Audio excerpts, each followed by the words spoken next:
At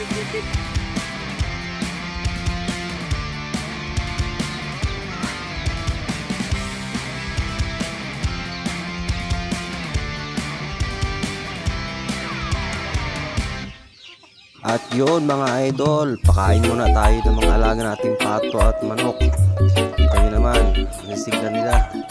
At may pwede na rin katayin. At ito nga ang kagandahan pag may alaga kang mga hayop. Pag wala kang pang ulam, pwede ka nang pumitas. Mamimili ka na lang kung manok o pato ba.